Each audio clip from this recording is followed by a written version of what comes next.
A trip to freedom.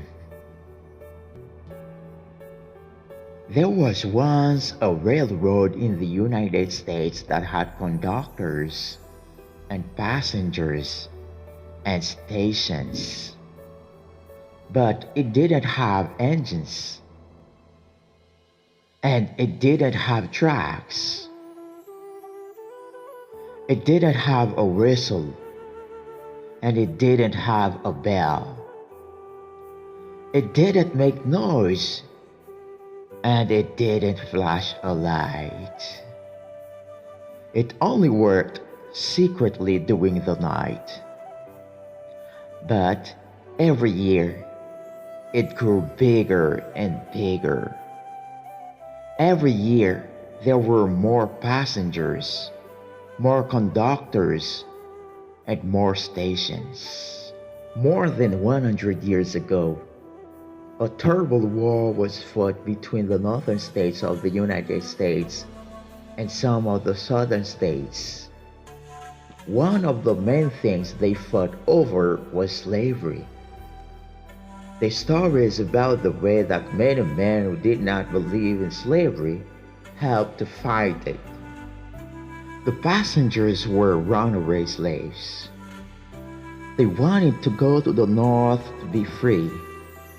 They wanted to work and be paid for their jobs. But it was hard for slaves to run away and not get caught. The north was a long way off. The slaves had no money or warm clothes, and if the slave catchers caught them and dragged them back, they would be treated worse than before.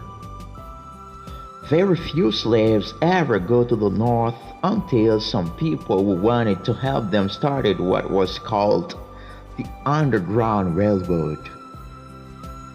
Real trains are made up of engines and boxcars and passenger cars.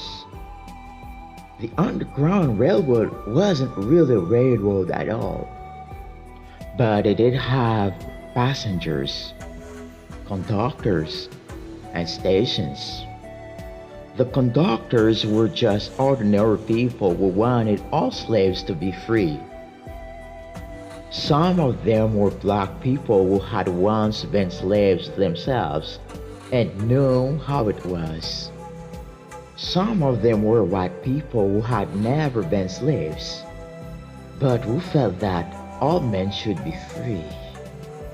The stations on the Underground Railroad were places where slaves could hide. The station might be in a farmer's barn, a cave in the woods, a storekeeper's storeroom, a mine tunnel, an attic in a house, a secret room under the stairs, or a cabin in a boat. A runaway could rest there, hoping that the slave catchers couldn't find him. The conductors would give the runaway food, warm clothes, and shoes if he didn't have any. At night, the slave would be moved secretly to the next stations. Sometimes he rode in a wagon, hidden under buffalo robe or a load of hay. The Underground Railroad ran a long way. Sometimes it ran all the way across the country into the next country, Canada. More and more slaves began taking trips on the Underground Railroad. Of course, a trip on the Underground Railroad was dangerous for a slave.